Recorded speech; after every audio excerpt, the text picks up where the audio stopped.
When I go into schools, I often see that this one structure has been a catalyst for a transformation of culture in the school. This is High Tech High Unboxed. I'm Alec Patton, and in this episode, Ron Berger is talking about student-led conferences, what they are, why they're powerful, and how to make them a success at your school. Ron is the Senior Advisor on Teaching and Learning at EL Education. He's the author and co-author of several indispensable books on education, and he was an elementary school teacher for 28 years, from 1975 to 2003. That's all I'm going to say, because Ron's insights speak for themselves. Enjoy. What is a student-led conference? Well, maybe the best way to start, Alec, is to say how different student-led conferences can be to what I experienced growing up. So this is how parent-teacher conferences went in my youth. They only happened in elementary school. And they happened once a year. And once a year, my mother would go to school after school to talk to my teacher, never my father. And I had no idea what they were talking about.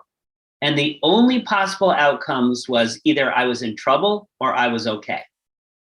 And so my mother would go to school and I'd be worried and waiting. And then she'd come home and she'd say, your teacher says you're doing okay, you're not in trouble. And then I knew I wasn't in trouble. Like, that was the extent of my involvement or understanding of the process.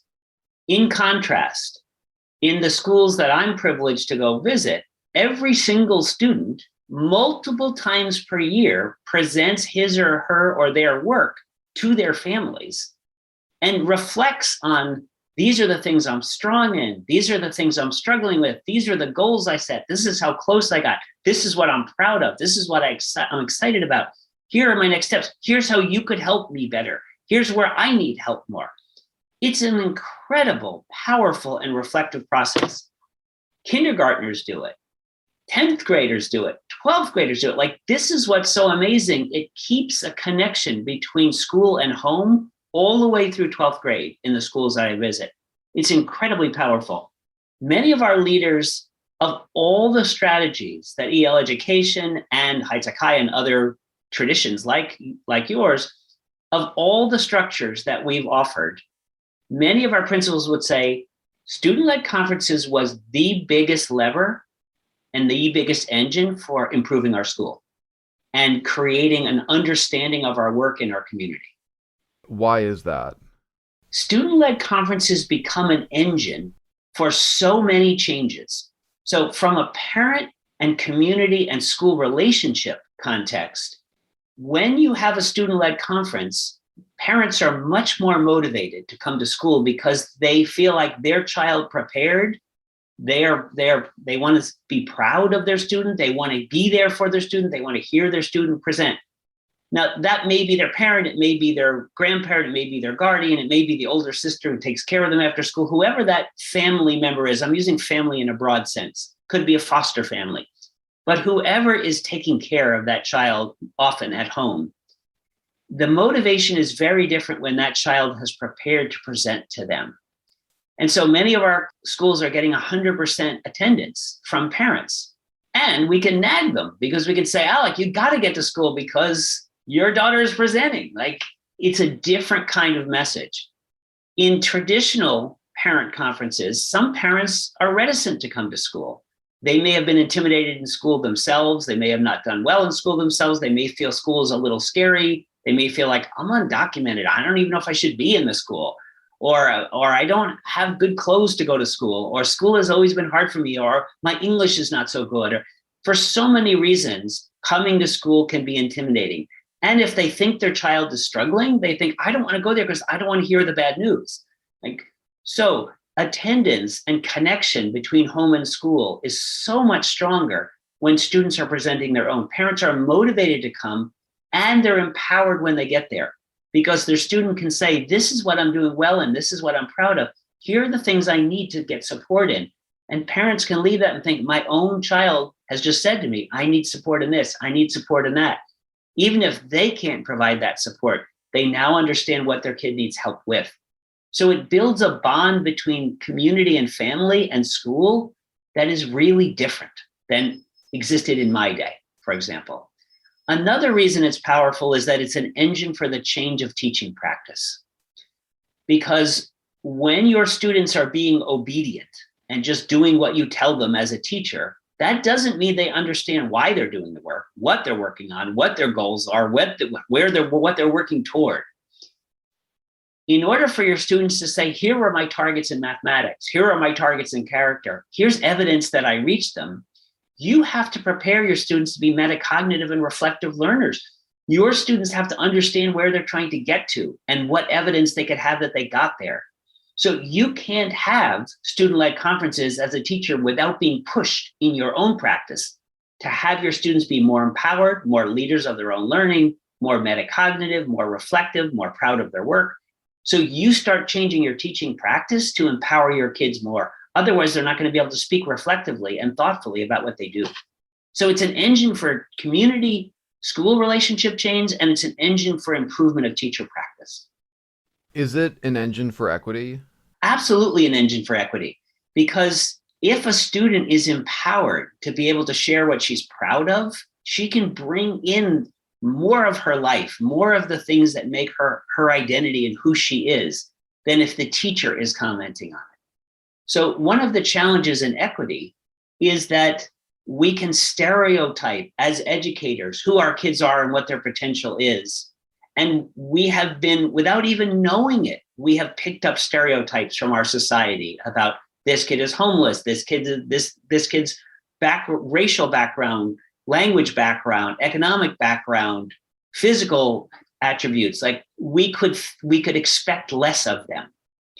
And if we are running the conference, we could transmit those diminished expectations and our stereotypes through what we share and what we say.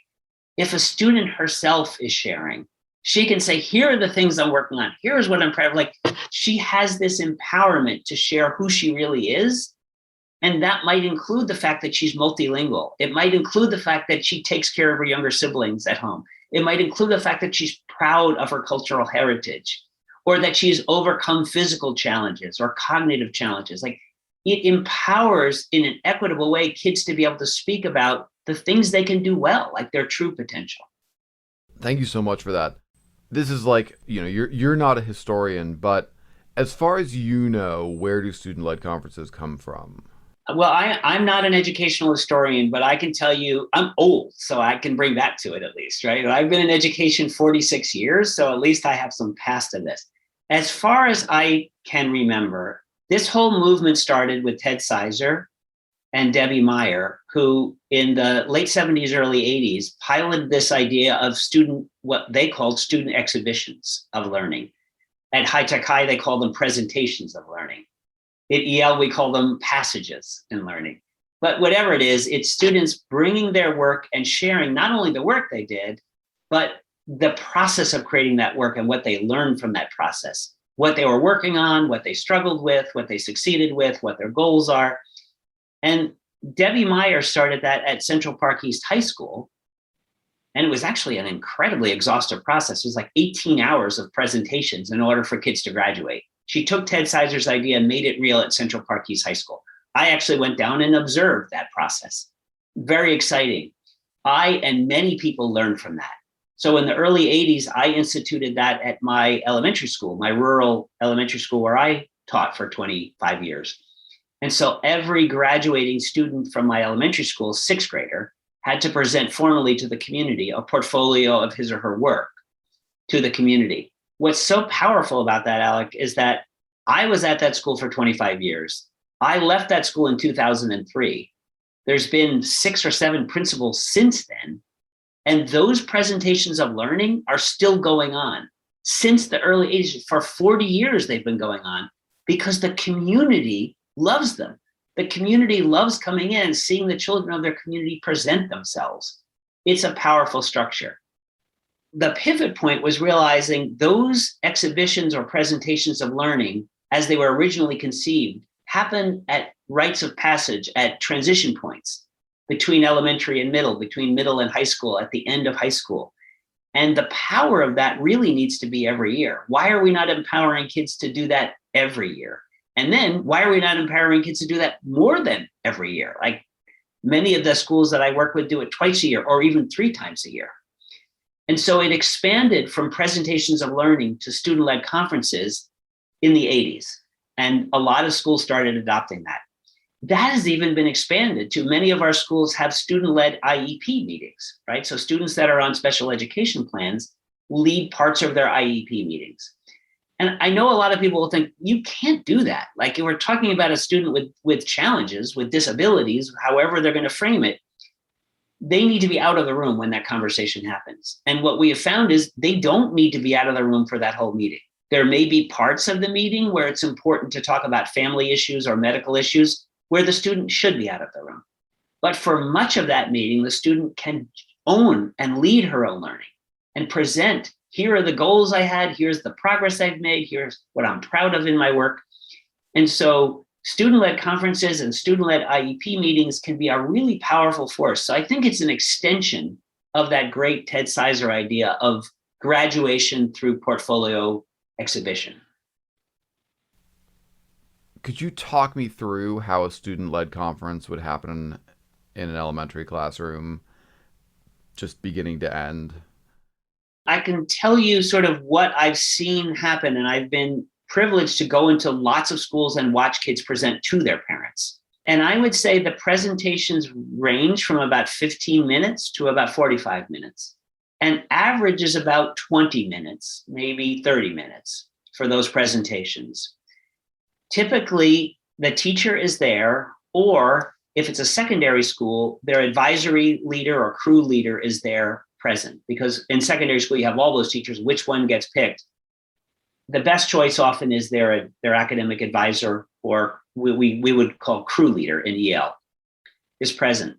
The students themselves greet their family members, whoever can come from their family. It may be their parents or their parent, it may be their grandparent, it may be their foster parent, maybe whomever has that kind of caregiving role with them.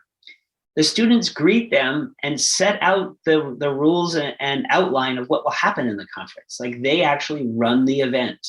They welcome them, they explain what's going to happen, they explain the protocols, they show what's going to happen, and then they lead the conference themselves. They often share their learning targets, we would say in EL, or the objectives or goals for their work, and say, here are the kinds of learning targets I've been working for this term, this semester, this year. And I'm going to show you evidence of where I've reached them, where I'm struggling, and where I can make progress. And then using their portfolio of work, they talk about important learning targets for them. And they show examples from their work of, here are my goals in mathematics. Here's the progress they've made. They might show assignments, they might show projects, they might show tests they've taken. Here are my goals in reading, and here's the progress I've made. Here's evidence that I made progress. Here's my goals in writing. And then they often say, and I want to show you some projects that are meaningful to me or that I care about particularly. So things that they're particularly proud of. These are the parts I learned about it. Importantly, they're not just sharing their work, but they're sharing what they learned from creating that work. So it's not just, here's my report on this topic, but here's my report on this topic. Here's what I learned about research work from that. Here's the strides I made as a researcher in doing this report. Here's what I learned about creating a bibliography and doing citations in that report. Here's what I learned about the content from that report. Here's what I'm proud of. Here's what my next steps are. I'm still struggling with this in this report. So they're sharing not just products, but they're sharing their learning and their process in that. I also personally am proud to say that most or all, maybe even all of the conferences that I've attended, kids also talk about their character, their academic character, their personal character. I've been working on my kindness. We had goals for responsibility and compassion. I want to show you examples of that. So that students are also talking about their growth as human beings, as well as their growth in academics. And they should also feel proud to share work that's beyond school. And so just like in a presentation of learning or a passive presentation or an exhibition, they should be able to say, and I want to show you some evidence from what I did after school in Boys and Girls Club, or I want to show you evidence from what I did in my soccer, or my orchestra, or my ballet class, or my horseback riding, Or I want to show you evidence from what I do taking care of my grandmother after work, or working in my parents' business, or taking care of my younger siblings. That's my example for compassion. Every day after school, I take care of my two younger siblings. Every day after school, I go to my grandmother's house. I make her dinner. Like, those things can be powerful evidence as well. They don't have to be only in school, because it's who you were this semester. It's part of what you learned. That description sounds a lot like a presentation of learning or a passage presentation. Yes. What are the big differences? So the big differences for a presentation of learning and a student-led conference, first of all, the audience is different. So in a presentation of learning, you're inviting the community in. And in some schools, the parents are on the panel, but in some schools, the parents are only in the audience and have to just watch. Like, if the panel is school board members, local business owners, local educators. So it's a different stakes when it's a presentation of learning. Also, presentations of learning tend to be covering longer stretch of work. So for example, in EL education, we actually don't do presentations of learning every year. We do student-led conferences multiple times per year, but our presentations of learning we call passages, and they are, when you're moving between elementary and middle, you do a passage presentation. It's a rite of passage for you. When you're moving between middle and high school, you do a passage presentation. We actually stuck one in between 10th and 11th grade because that's a really important change to college readiness and career and community readiness. And then at the end of high school, you do a passage presentation as well. So those are cumulative. They might be multiple years that you're even covering in those. Student-led conferences are best when they're shorter bits of work, because they are actually, we're in the work right now. It's not as cumulative and reflective and retrospective. It's also prospective, because in the student-led conference, in many of our schools, they happen 3 times a year. So you're coming in October and it's like, here's what I'm working on. Here's what I'm struggling with. Here's what I really need to work on between now and January. And so they are a combination of reflective and prospective, and they're right into the minutia of what you're grappling with in the moment. And how can you help me at home? How can I get the help I need at home to do better? How can I get your help here at school?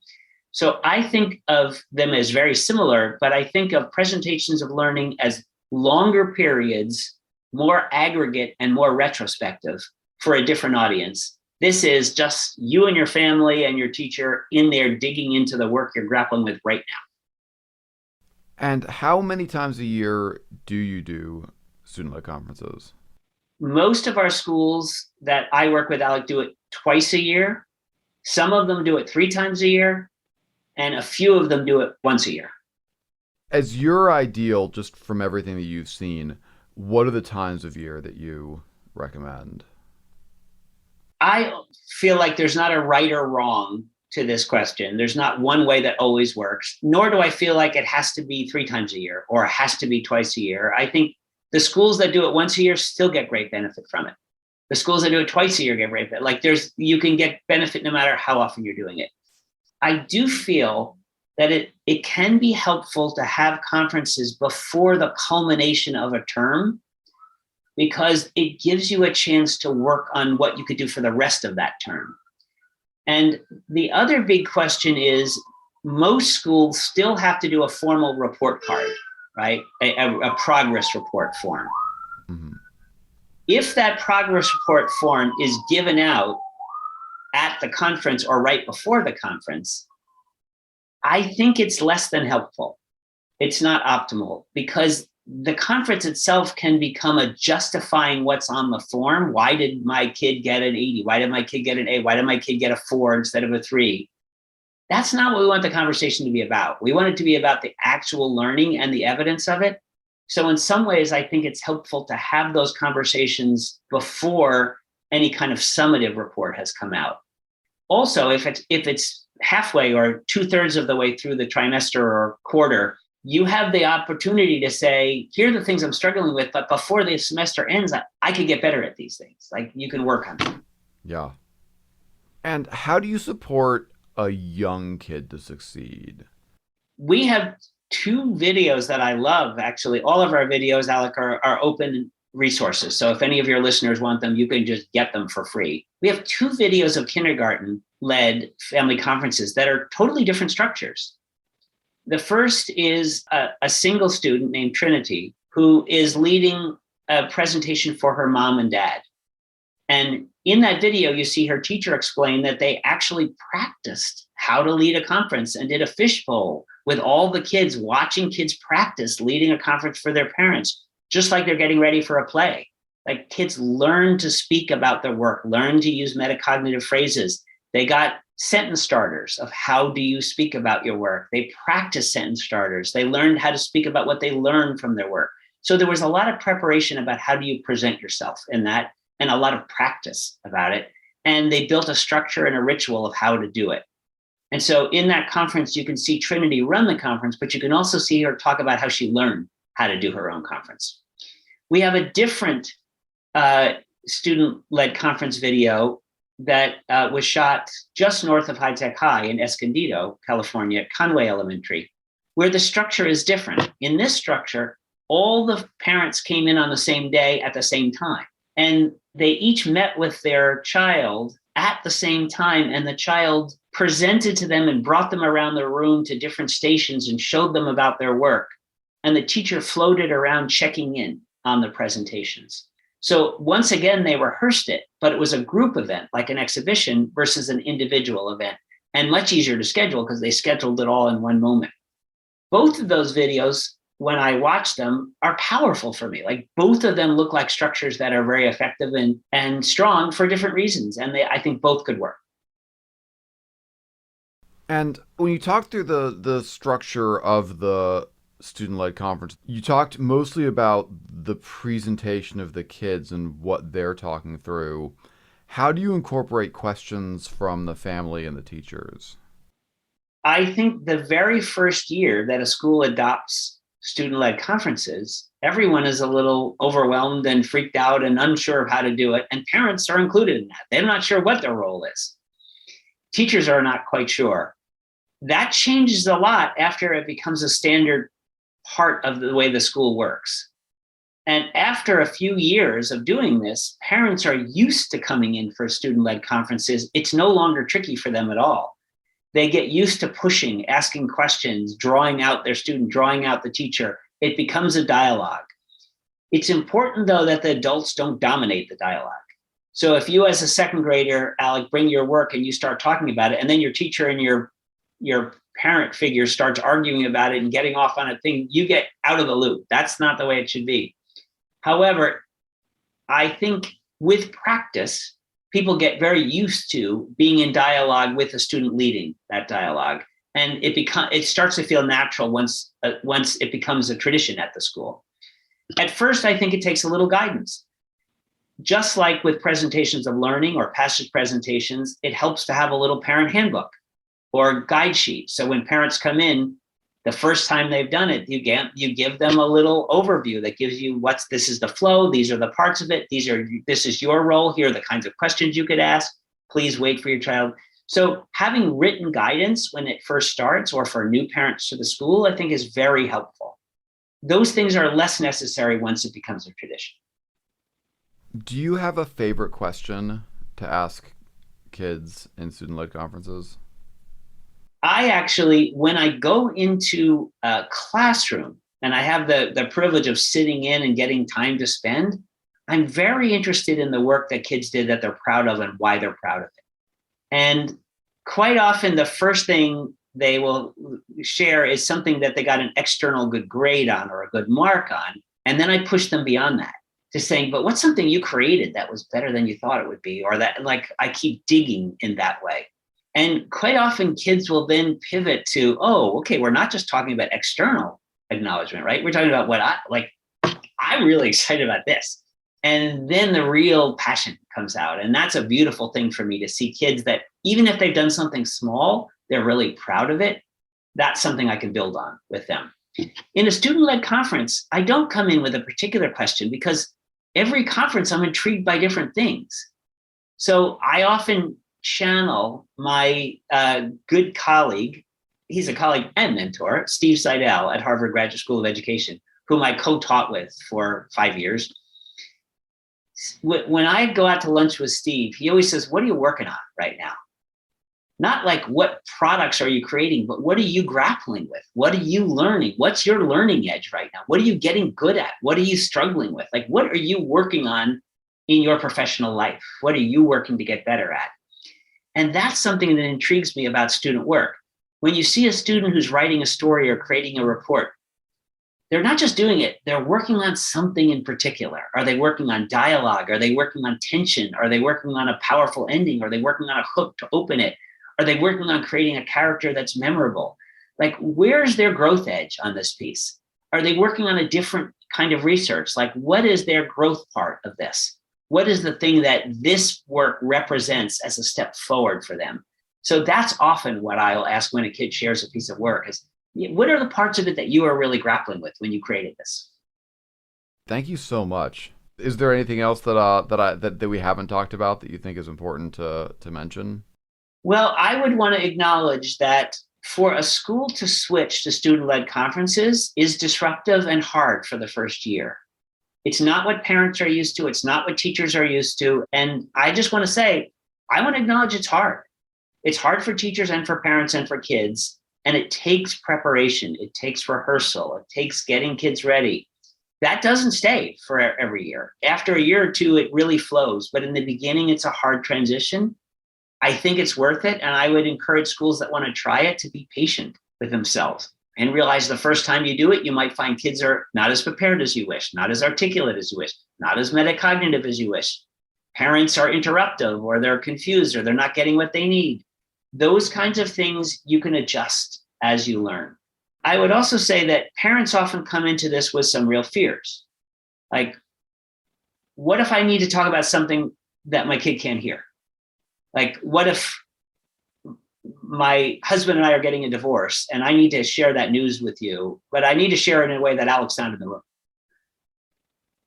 So we can't do student-led conferences. Like, in that case, you think, of course you can. You just let the teacher know that you need 5 minutes alone at the end of the conference. And then you do that. It's not a game. So the other issue that parents often have is, I want to know how Alec is doing compared to the other students. Like, I didn't hear that here. I want to know, like, where does he rank?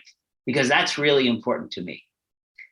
And there's different ways to deal with that. One is to say, if you need 5 minutes with your child not there, we can always arrange that you don't need special permission for that. We can always arrange that if you need it. But in the long run, what we need to help parents understand is where they rank with their classmates is not actually that important. It's where they stand with the competencies that they need for that grade level that matters. And so if they are doing well in all of their competencies for third grade, where they stand in with the other kids actually doesn't matter at all, because they're doing well. Like, we need to know, are they on track in their mathematics? Are they on track with their reading? And I never want to put parents down for having that concern. That's a right concern to have. But we confuse that concern with ranking often. So ranking in the class is not so important. What is important is, does my child have at the moment the competencies that one would expect them to have at this age? And if not, what do we work on? That's a totally legitimate question. If the kids themselves can't speak to that thoughtfully, then some alone time can deal with that. But I have many examples of videos where kids are able to say to their parents, or even to an audience from the community, here's where my reading level was when I came to the school. I was about 1.5 years behind grade level. And here's the way I knew that. We did these assessments. We did a math assessment. We did this. We did this.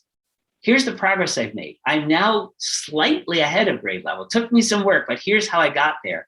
Like, so it's actually possible for kids to be the ones who share that with their parents. But if that's uncomfortable, it's certainly something that can be done without the kid there. Are there mistakes that you see teachers make regularly that you can just say, hey, don't do this, and you'll get a better outcome?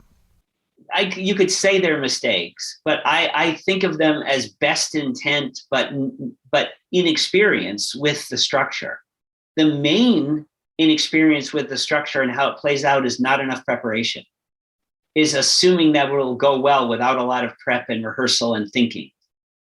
once your students have done this for a few years, they can run it. They can be really powerful and in charge. But at the first year you do it, it's very hard. And I think having enough prep time really matters for kids, and rehearsing and practicing really matters with kids. So I think the main sign of inexperience is not preparing well for it. And the other is not trusting students to lead things and speaking over the students, or letting the parents speak over the students. And so more and more, we want the student to actually lead her conference. And as adults, we can tend to interrupt and speak over them. On that rehearsal thing, how do you have that rehearsal and preparation without it turning into a sort of scripted exercise? Well, actually, there are parts of scripted exercise that doesn't bother me at all. The parts of scripted that are fine with me are those sentence starters that help you be reflective and metacognitive. So phrases like, a piece of work I'd like to share with you is this, because blank. Here's what I struggled with in this piece. It's this. Here's what I learned in creating this piece. It's that. Here's where I think I grew as a learner from doing this piece. Here. This is what makes me particularly proud of this piece. Like, those kinds of sentences are scripted sentences. They're extraordinarily helpful.